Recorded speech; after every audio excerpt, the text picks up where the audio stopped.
Christine Johnson Sewing Friends. So today we're going to be talking about corded buttonholes, and I want to show you a couple different options for the cording. I have some thin, almost like embroidery weight floss for cording. You can also use what's called crochet cording. You can also use something, if you're heavier weight knit, you can use something thicker like this. This is just like kids or kitchen string. You can use something like this, particularly if you're using something pretty thick like a sweater knit or something. This is going to help stabilize your knit buttonhole. So this is what you're going to use. And your buttonhole foot has a little hook on the back, if you've never noticed before. Your buttonhole has a little hook on the back, and it also has a little groove on the bottom that the cording is going to run through and the buttonhole is going to go over. So let's attach this back on here to our sewing machine. And I'm going to go ahead and show you with this. I'm going to first take my cord and I'm going to wrap it around and put it on top of that little hook. And then I'm going to pull the two pieces of cord in front. You probably never knew what that was for, did you? I'm going to pull the two pieces of cord in front, and then I'm going to lay my fabric. By the way, this is super stretchy fabric. I would probably never put a buttonhole in this, but let's just pretend this is ponte knit because I couldn't seem to put my hands on some sort of ponte knit here. Okay, I'm going to go ahead and put this down, and what happens here is that one of the cords of the buttonhole is running underneath the foot itself, and the other one's running right down that middle of the open channel, and it's going to zigzag over the top of that cording. And I've gotten a nice long tail here because we're going to feed our cording back through our facing, which is likely already stitched down right now. We're going to feed it back through our facing and apply it that way. Now, if you want to go ahead and apply the buttonhole before you stitch down the facing, that's okay. Just make sure your facing is secure. That is, it's pinned all in place, because you're never going to be able to move that facing once you're done, okay? So let's go ahead and stitch our buttonhole here.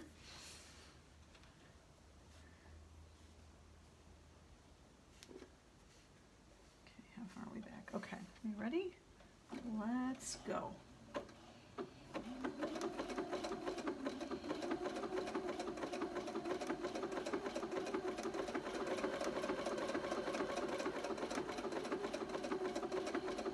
Okay, when we get to the top, I'm going to go across, and I'm going to stitch down the other side, and it's actually stitching right over the next little piece of cord there for me automatically. Okay, and then we're going to go ahead and finish off our buttonhole. I didn't quite finish it off in the right spot, you guys, but I'll show you what I mean. Okay, so assuming, and you'll be able to see this because it's bright red thread, assuming that I didn't screw that up and finished off this little bit right here, you can see I've got a loop at the top where it was looped around my presser foot. What I'm going to do is I'm just going to gently pull this cording right out so it comes out of, here's where I got to grab one of them and not two of them. I'm going to grab this cording and just pull, and it'll actually snug right up at the top there, if you guys saw that. Okay, so it snugs right up at the top. Now I've got my buttonhole stitched, and by the way, I loosened up the buttonhole stitching so it would sew it a little faster. Normally this would be a little tighter stitching and you wouldn't even see the red. So you can really use any color cord you want. I use white cord even on dark fabrics because you won't see it. Now once I've got this in place, I'm going to go ahead and knot this at the base, and then I'm going to go ahead and feed it back into my fabric. So I'm just going to do one quick little knot here.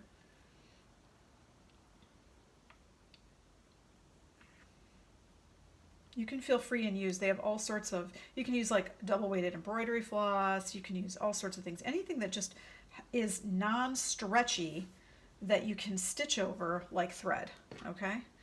Now you can use a giant needle, like this is one of those big embroidery needles, almost like a knitting needle. It's not very pokey though, so I'm not going to use that one. I'm actually going to use one of these ones that I have over here that's like a regular needle, but it's got a really big eye. And I'm going to go ahead and thread my cords on here. You can thread them one at a time or two at a time. I'm probably going to have to do one at a time, given the nature of this cord.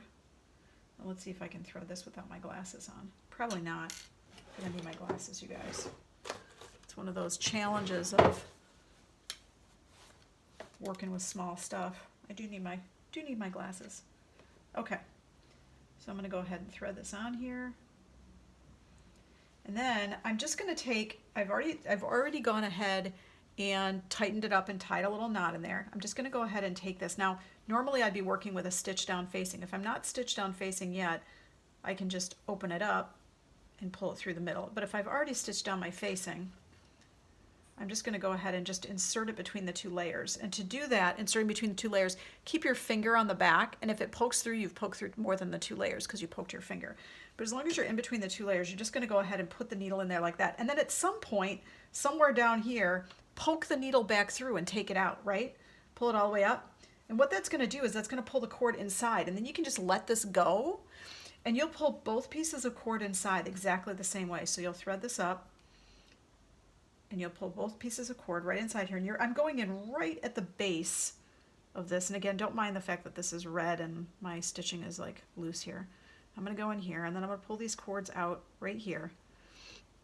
And again, I'm pulling it all the way through and then I'm just pulling the thread off. Now, what essentially I have, if my facing were stitched down, is I have an enclosed buttonhole and I have two pieces of thread coming out the end. So all I'm going to do is just pull these up a little bit,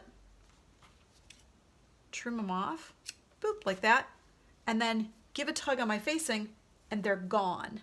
They're all hidden inside there. So if my facing were stitched down, I can still do this. If my facing weren't stitched down, I could just lift this up and open it up and trim that off. And again, I would normally do a wider buttonhole and I would do this with more stitches in here. I just wanted to be able to show you what we're doing. You can do it on thick fabric with thicker cord, just a wider, bigger buttonhole. That's how it works. It's pretty simple. And the end result is a really, really sharp looking buttonhole that is nice and stable and corded in knit fabric.